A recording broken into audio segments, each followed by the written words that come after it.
What's going on, guys? Welcome to another episode of Smash JT. And would you look at that? It's not a Gerard the Completionist video. It's a video game news video. And this is something that I've been meaning to get to for a while now. Like, I've known about this for about 5 or 6 days, and I've been meaning to make a video on it, but it was just so hectic and crazy between traveling with my family and talking about the Gerard the Completionist saga that I was like, I'll put this on the back burner and I'll hit it next week. And I'm glad that I did, because a lot has come out since this initial information that was shared to me via an anonymous source. That they sent it to me and they're like, hey, do with this what you will. It's pretty wild. Sony is not allowing you to sell physical games. It's in their terms of service. It's in black and white. It's right there. Sony is making it illegal to sell your PlayStation 5 games. At least that's what people thought when this first came out.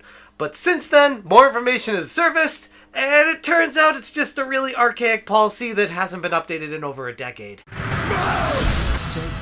Hit that subscribe, give me a like, and check out smashjt.com for my full article breaking down this interesting situation. Sony has their terms of service, or in this case, their software usage terms for the UK and Ireland and the EU, where the terms of service talk about who they are, what they do, and what they expect out of the software that gets licensed, what you can do with it. And all the way down in Chapter 7, there's an excerpt that says, Chapter 7.1, you must not resell either disc-based games or digital games unless expressly authorized by us, and if the publisher is another company, additionally by the publisher. Which, when I first read that, I'm like, oh man, that is some bonkers information right there. Why would Sony put that in there? And it turns out they didn't just put it in there. It's been there for over a decade.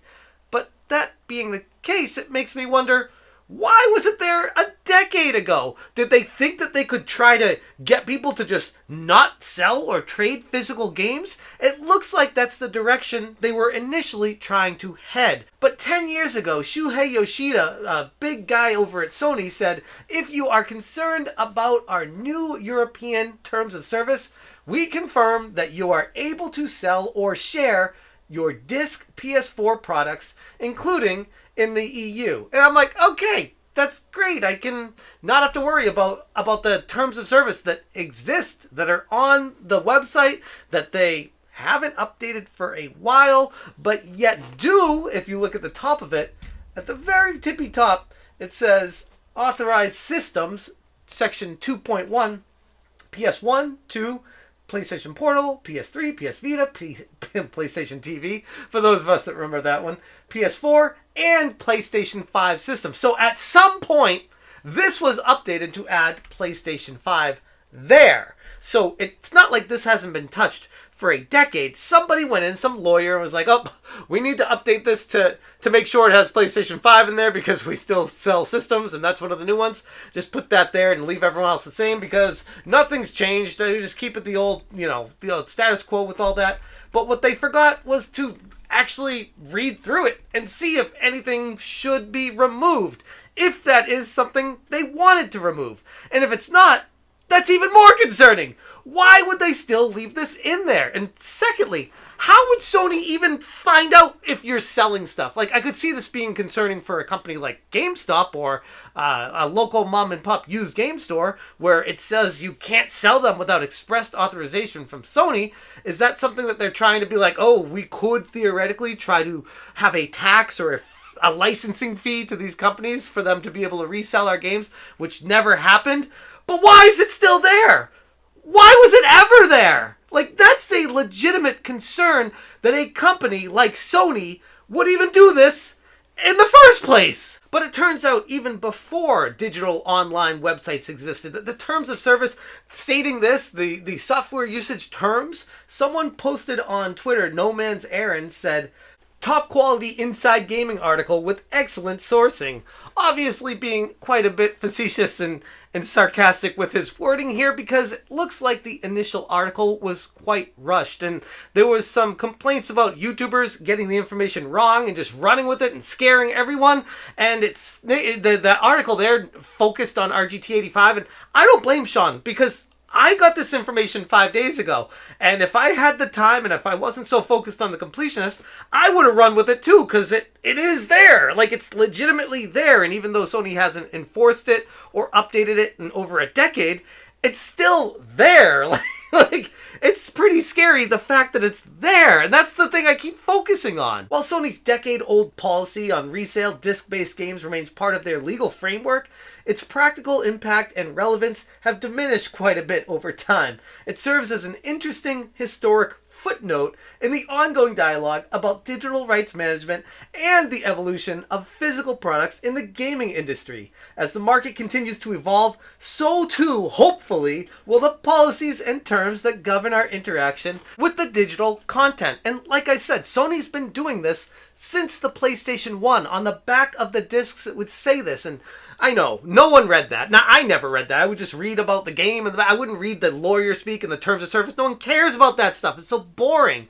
But this has been there in plain sight since day one. Like, going on, what, 20 years ago? More than that, 25 years ago? Like, this has always been a part of Sony, and it's very concerning that it's even there in the first place. So one of two things is gonna have to happen. One, they better remove that line from their software usage terms so that it doesn't overcomplicate or give them the legal right to overstep their bounds without anyone being able to stop them after you purchase a physical product. Because we already know, I talked about it in another video, they removed digital media from the PlayStation 5 store, stealing away discovery content from people who paid for it. And it's not just like you can't buy it anymore. They're literally removing it out of your library, your digital library. They're taking your rights away and deleting it from your system the next time you turn it on. Like, that's insanity. They're overstepping their bounds, and that should be completely illegal. And the fact that Sony does that with digital items should concern people with physical items even more. Because what are they going to do next? Break into your house and take your games that you sold? Take your money that you sold the games with? Like, what are they going to do? That's the thing. It's very concerning and frustrating and just nerve-wracking. So, one, they need to get rid of that. Or two, they need to talk about why it was there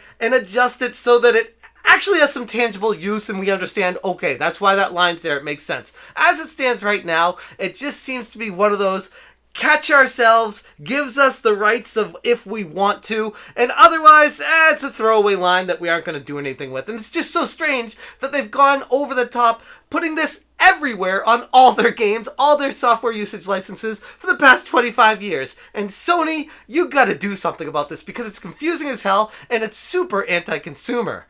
But then again, every time I talk about Sony these days, it seems like that's par for the course with them. They're very anti-consumer, and it's not a good look. It's not. Anyways, I'm going to leave it there, but no. Selling PlayStation 5, 4, any PlayStation games physically is not illegal, technically, but it is concerning that they do have that line in there still, and at the top it does reference PlayStation 5. So at some point it was updated, and at some point they didn't change the rest of it, and it's a bad look. Thank you so much for watching. Check out SmashJT.com for the full article and all the references here, and until next time, you stay smashing. Smash,